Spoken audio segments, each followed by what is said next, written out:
Oh man, I'm so glad you're here. And I'm so sorry that I gave you clickbait, but it was really so that I can help you. So if you've clicked on a video that helps you to change your life with these 10 affirmations, then you're so close to something that can help you so much, but just a little bit off in a way that could be very problematic. So the psychological research on affirmations has shown that if people are given certain statements and they say them repeatedly, that they actually end up not only not believing them, but feeling worse. So you give somebody that's not feeling good a statement, I am happy, and they speak it every day, and by the end they feel more depressed. That's actually what the research shows.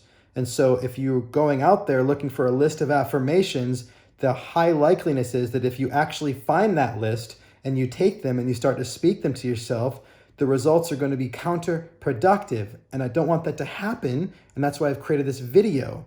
So not only do I want to warn you to not go and get a list of affirmations and start speaking them, but I actually want to explain to you why that happens and what you can do instead so that affirmations that you speak are actually effective and productive in helping you to feel better and to see yourself in greater ways.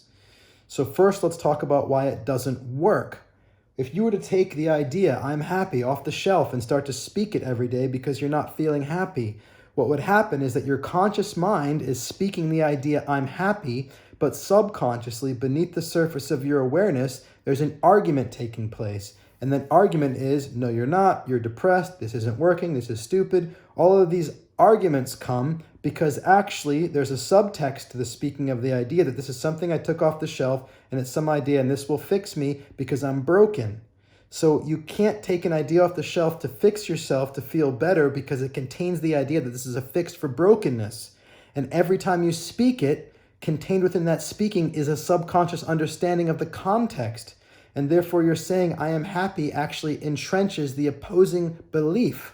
It exacerbates and entrenches the opposing belief that I'm unhappy or I'm depressed or I'm sad or I'm not enough or whatever it is. This is why that occurs. So you can't consciously speak something if subconsciously you have a conflicting idea that's in you. It will just make it worse. So, but all is not lost, and it's not like affirmations can't work. It's that if you do it this way, it doesn't work, which is the most popular way. And if you're seeking for a list, then the high likeliness is that's the way you're looking to do it. So how do you speak affirmations in a way that actually works? Well, you need to honor the fact that an opposing belief will create more conflict in you. And so then your primary interest is not in what can I say that's positive and life affirming, but what am I already subconsciously saying that's negative and life disconfirming? What are the limiting ideas I have about myself? What are the stories I tell myself? What are the ways that I describe my reality that don't feel good, even if they might think they're true? Simply saying, I am unhappy, I am depressed, I am sad. It may be an accurate analysis of what you've been experiencing, but the problem is that analysis is also, it's not only a description, it's a creation, it sustains it. It's an activation. So it's an idea that isn't just describing the past, but it's alive in you. And so therefore it's a judgment not only of what happened, but of who you are, what is, and therefore what will become.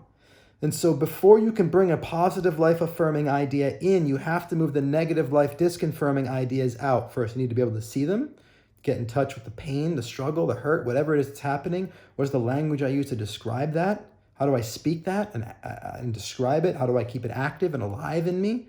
How am I creating it ongoingly? What is that language? And then once you can see that language, then it's about really seeing your innocence, first of all, and even having that language. Because we think we're describing things. We don't really realize that our descriptions are active creations. We don't realize that by talking about it, I'm keeping it alive. Or thinking about it, I'm keeping it alive. But we're doing it.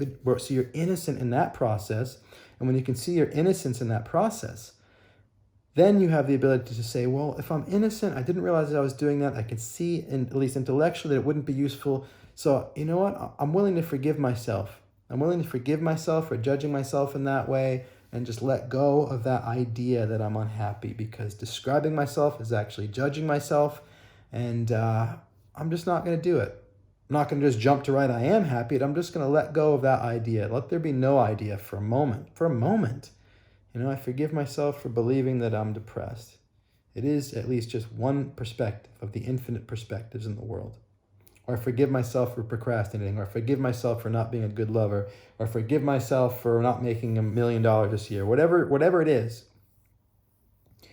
And then in the space of that forgiveness, in the wake of that forgiveness and that freedom and that peace of just being like, okay, just the no story land, you could say, then there's an opportunity for you to ask yourself, what's true for me?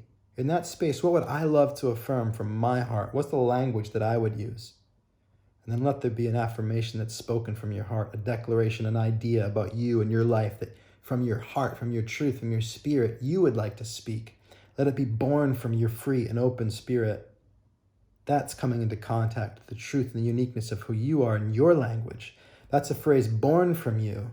And that's a phrase worth affirming to yourself day in and day out, because that act is not an off-the-shelf trying to force an idea in that would fix you. That act is a reminder of the truth of your spirit that spoke to you. So reminding yourself of who you are is the act of remembering who you are, which is much different than trying to jam in the idea that you're something that somebody else gave you.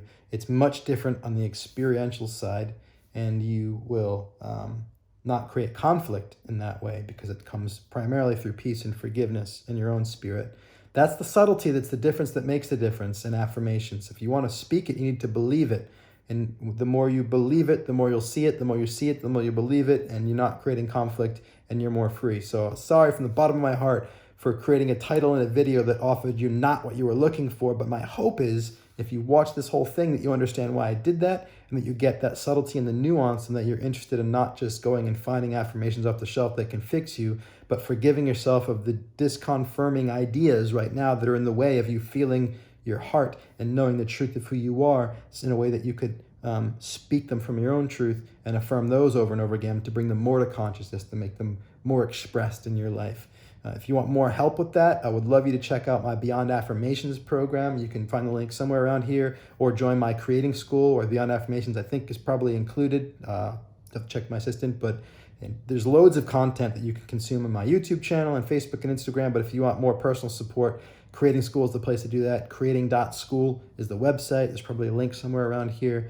Anyway, my name is John Patrick Morgan, and I'm grateful for you being here. I love you for being here, and I look forward to meeting you at some point. Bye for now.